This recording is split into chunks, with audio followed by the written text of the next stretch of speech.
인류 역사상 가장 정교한 달력을 만든 문명이 있었는데 이들은 2012년 지구 종말을 예언했다는 소문으로 전 세계를 공포에 몰아넣었죠. 하지만 정작 그들 자신은 스페인 침략자들에게 인구의 90%를 잃고 역사 속으로 사라져버렸습니다. 천문학과 수학에서 당대 유럽을 압도했던 천재 집단이 왜 스스로를 지키지 못했을까요? 그들의 후손 수백만 명이 지금도 중앙아메리카에서 살아가고 있는지도 잘 알려지지 않았죠. 오늘은 사라졌지만 끝나지 않은 문명, 피라미드와 인신공양으로 점철된 마야의 진짜 이야기를 시작합니다. 마야인들의 조상은 약 4만 년에서 2만 년 전쯤 시베리아와 알래스카를 연결하던 육지다리를 건너 북아메리카 대륙으로 들어왔습니다. 이들은 더 따뜻한 기후와 풍부한 사냥감을 찾아 계속 남쪽으로 이동했고 기원전 만년에서 8천년 사이에 일부가 유카탄 반도에 정착했죠. 유카탄 반도와 과테말라, 벨리즈, 온두라스 일대는 흑요석과 비취 같은 귀중한 광물 자원이 풍부했습니다. 해안가에서는 물고기가 넘쳐났으며 내륙의 비옥한 토양은 농업의 최적의 조건을 갖추고 있었거든요. 기원전 6천년경 마야인들은 본격적으로 농사를 짓기 시작했는데 옥수수와 콩, 호박을 재배하면서 식량이 남아돌기 시작했습니다. 식량이 풍족해지자 인구가 폭발적으로 증가했고 단순한 수렵 채집 부족에서 복잡한 사회 구조를 가진 정착 공동체로 진화했죠. 이 시기 마야인들은 아직 문자도 없고 대규모 건축물도 없는 소박한 마을 단위로 살았습니다. 하지만 훗날 중앙아메리카 전체를 지배할 거대한 문명의 씨앗이 이미 뿌려지고 있었던 겁니다. 마야 문명의 본격적인 발전은 기원전 1500년부터 서기 250년까지의 전고전기에 시작되었습니다. 이 시기에 단순한 부족 마을들이 복잡한 국가체제로 진화했고 기원전 700년경 도자기 제작 기술이 발달하면서 교역이 활발해졌죠. 멕시코와 중앙아메리카 각지의 부족들이 물건을 교환하면서 부가 특정 집단에 집중되기 시작했습니다. 이렇게 탄생한 엘리트 계층이 평민들을 지배하는 계급 사회가 형성되었고 문명의 토대가 갖춰지기 시작했죠. 기원전 1200년경 마야 마을들은 지역 교역망에 본격적으로 참여하면서 올맥 문명과 접촉하게 되었습니다. 올맥은 당시 메소아메리카에서 가장 발달한 문명이었고 마야인들은 올맥의 신들과 종교의식, 도시 설계 방식을 적극적으로 받아들였죠. 이 문화적 교류를 통해 마야 사회는 단순한 농경 공동체에서 복잡한 종교와 정치 체계를 갖춘 초기 국가로 빠르게 성장했습니다. 부와 권력이 축적되면서 마야의 추장국들은 점점 더 강력한 도시국가로 발전했고 도시국가가 등장하자 전쟁도 함께 시작되었습니다. 마야의 지배자들은 이웃 부족을 습격해서 재물을 약탈하고 노동력을 확보했으며 잠재적인 경쟁자들을 제거하는 데 전쟁을 활용했죠. 기원전 800년경에는 저지대 마야인들이 강가와 호숫가를 벗어나 내륙 지역까지 세력을 확장했습니다. 고지대 마야 지역에도 영향력을 미치기 시작했고 마야 세계는 점점 더 복잡하게 연결되어 갔죠. 기원전 400년경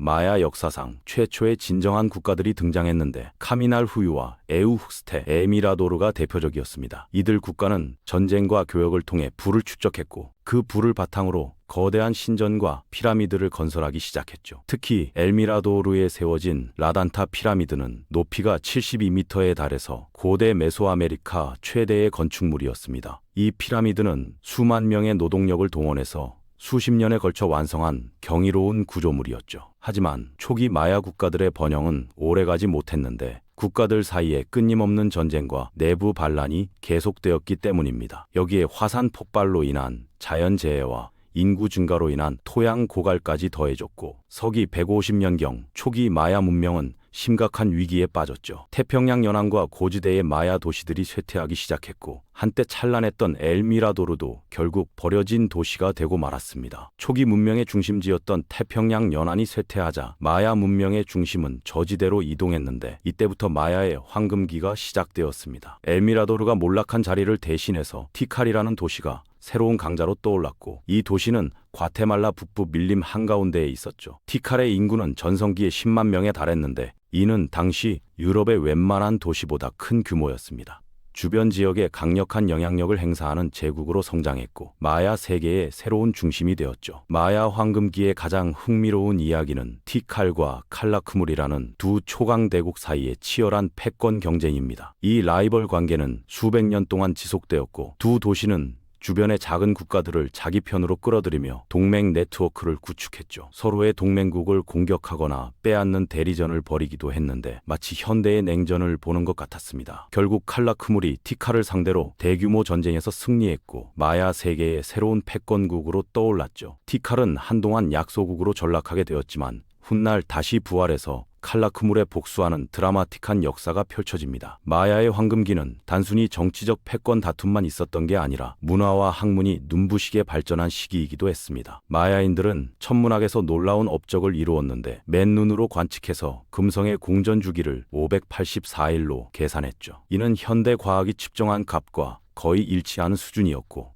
당시로서는 믿기 어려운 정확도였습니다. 그들이 만든 달력 체계는 태양력과 신성력 그리고 장기 달력을 조합한 복잡한 시스템이었죠. 이 장기 달력이 바로 2012년 종말론의 근거가 된 그 유명한 마야 달력입니다. 그러나 모든 제국이 그렇듯 마야의 황금기도 영원히 지속되지는 못했습니다. 9세기경 티칼과 칼라크물을 비롯한 저지대의 주요 도시들이 갑자기 몰락하기 시작했고 학자들은 그 원인을 여러 가지로 분석하고 있죠. 끊임없는 전쟁으로 인한 자원 고갈과 극심한 가뭄, 그리고 과도한 산림 파괴로 인한 환경 파괴가 복합적으로 작용한 것으로 보입니다. 한때 수만 명이 살던 거대 도시들이 불과 몇 세대 만에 텅 빈 폐허가 되었고 밀림이 피라미드와 신전을 삼켜버렸죠. 저지대 도시들이 몰락한 뒤 마야 문명의 중심은 다시 한번 이동했는데 이번에는 유카탄 반도 북부가 새로운 중심지가 되었습니다. 이 시기를 종말고전기라고 부르는데 전고전기에 번성했다가 쇠퇴했던 도시들이 다시 부활하기도 했죠. 마야 문명이 메소아메리카의 다른 문화들과 더욱 활발하게 교류하기 시작한 것도 이 시기의 특징입니다. 특히 세계적으로 유명한 치첸이트사가 마야 세계의 새로운 중심지로 부상했는데 이 이름은 이트사인들의 우물 입구라는 뜻이죠.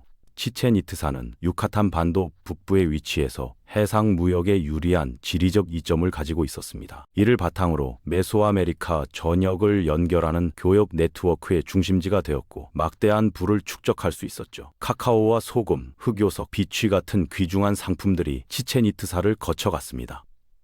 흥미롭게도 치첸이트사의 건축 양식에는 멕시코 중부 톨텍 문명의 영향이 강하게 나타나는데 이는 교류가 얼마나 활발했는지를 보여주죠. 치첸이트사가 번성하는 동안 마야 사회 구조에도 중요한 변화가 일어났습니다. 한 명의 절대 군주가 다스리던 체제에서 귀족들이 공동으로 통치하는 체제로 바뀌기 시작했고 이를 물테팔이라고 불렀죠. 왕족 가문들이 권력을 나눠 가지며 공동으로 국가를 운영하는 방식이었는데 일부 학자들은 이를 민주주의의 초기 형태로 보기도 합니다. 하지만 실제로는 귀족들 사이에 권력 다툼이 심해지면서 정치적 불안정을 야기하는 측면도 있었죠. 치첸이트사의 영광도 결국 끝이 왔는데 11세기 중반 이 도시는 파괴적인 전쟁에 휘말리면서 급격히 쇠퇴하기 시작했습니다. 1100년경 치첸이트사는 더 이상 강대국의 지위를 유지할 수 없게 되었고 마야판이라는 새로운 도시가 패권을 차지했죠. 이처럼 마야 역사는 한 도시가 흥성하면 다른 도시가 쇠퇴하고 권력의 중심이 계속해서 이동하는 패턴을 반복했습니다. 마야 문명이 서서히 쇠퇴하는 동안 북쪽 멕시코 고원에서는 새로운 세력이 급부상하고 있었는데 바로 아즈텍 제국이었습니다. 아즈텍이 메소아메리카의 새로운 패권국으로 떠오르면서 마야의 국제적 영향력은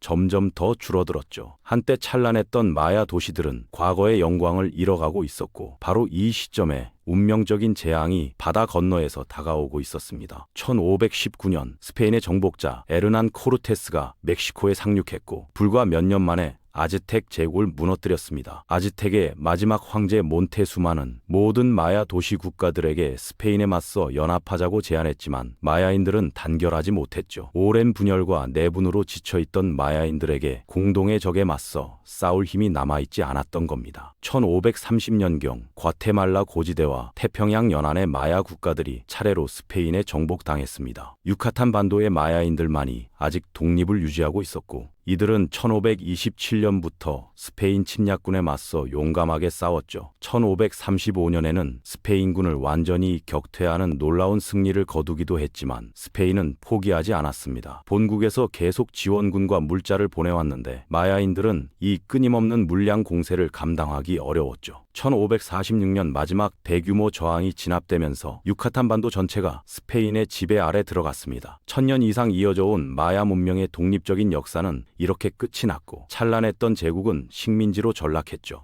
스페인 정복의 결과는 마야 민족에게 재앙 그 자체였는데 전쟁과 학살보다 더 무서운 것은 유럽에서 건너온 전염병이었습니다. 천연두와 홍역, 장티푸스 같은 질병에 면역력이 없던 마야인들은 속수무책으로 쓰러져갔죠. 인구의 90%가 질병과 전쟁, 그리고 노예 노동으로 목숨을 잃었고 1697년 마지막 독립 마야 국가인 이트사 왕국이 함락되었습니다. 마야 문명은 역사의 무대에서 완전히 사라지는 듯 보였고 찬란했던 문화와 지식은 밀림 속에 묻혀버렸죠. 마야의 정치 체제는 시대와 지역에 따라 다양한 형태를 띠었지만 기본적으로는 신성한 왕이 통치하는 왕정 국가였습니다. 마야의 왕은 아하우라고 불렸는데 이는 군주라는 뜻이며 왕은 신과 인간 세계를 연결하는 신성한 존재로 여겨졌죠. 왕권은 왕조를 통해 세습되었고 왕의 권력 기반은 귀중한 자원의 통제와 종교적 권위에 있었습니다. 하지만 마야 왕들의 자리가 항상 안전한 것은 아니었는데 가뭄이나 전쟁 패배 같은 나쁜 일이 생기면 왕이 신의 총애를 잃었다고 여겨졌죠. 이런 상황에서 왕은 권좌에서 쫓겨나거나 심지어 적에게 사로잡혀 제물로 바쳐지는 경우도 있었습니다. 적국의 왕을 사로잡아 공개적으로 처형하는 것은 마야 전쟁에서 가장 중요한 목표 중 하나였죠. 왕 아래에는 귀족 계층이 있었고 귀족은 전체 인구의 약 10%를 차지하며 고위 사제와 군사 지휘관, 행정관 등의 역할을 맡았습니다. 마야 사회의 중간 계층은 하급 사제와 병사, 상인들로 구성되어 있었고 가장 아래에는 농민과 노동자들이 있었죠. 농민들은 귀족의 땅에서 일하며 세금을 바쳤고 전쟁이 나면 병사로 징집되어 싸워야 했습니다. 피라미드나 신전 같은 대규모 건설 사업에도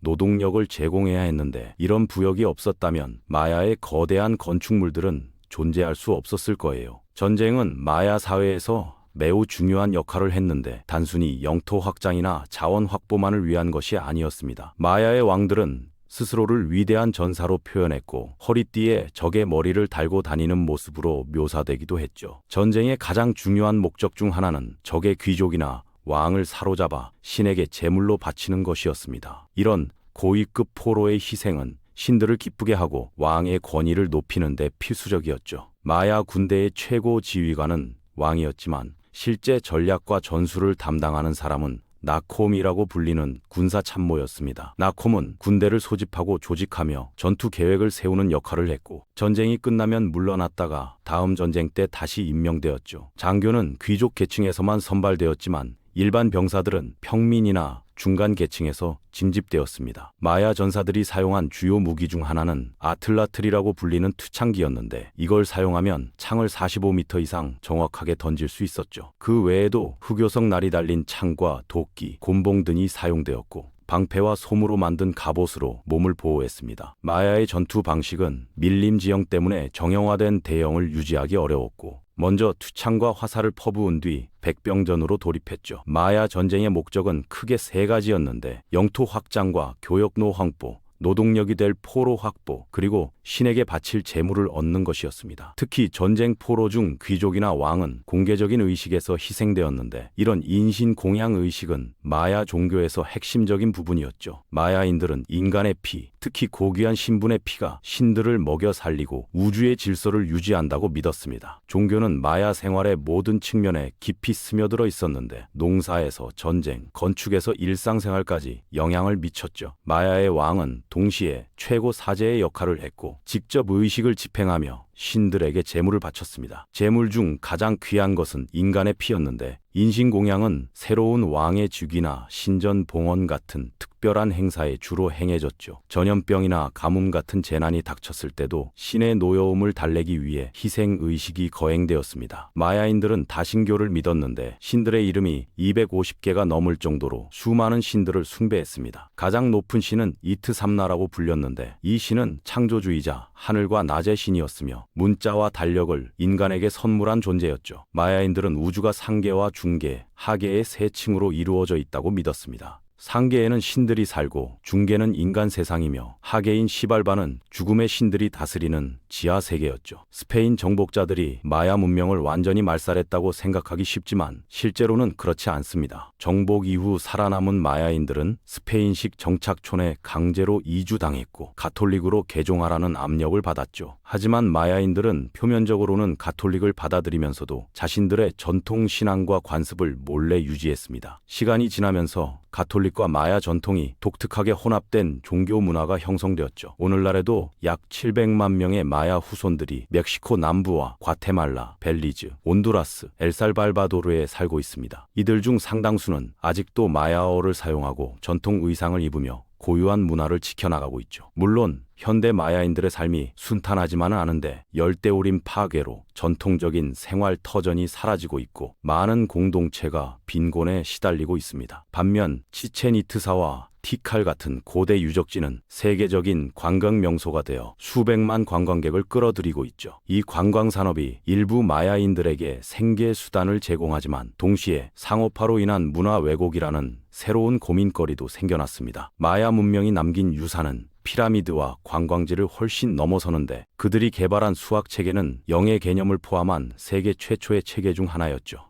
이 영의 발명은 인도와 별개로 독자적으로 이루어진 것이었고 천문학적 지식과 정교한 달력은 현대 과학자들도 혀를 내두를 수준입니다. 건축술과 도시 계획 능력은 동시대 어떤 문명과 비교해도 손색이 없었고 상형 문자 체계는 아메리카 대륙 최고 수준이었죠. 마야의 역사는 인류가 얼마나 위대한 것을 이룩할 수 있는지 그리고 환경 파괴와 전쟁이 어떤 결말을 가져오는지 보여주는 거울입니다. 밀림 속에 수백 년간 잠들어 있던 피라미드들이 하나둘 발견되면서 마야에 대한 연구는 지금 이 순간에도 계속되고 있습니다. 어쩌면 아직 발견되지 않은 또 다른 도시가 울창한 정글 어딘가에서 우리를 기다리고 있을지도 모르죠.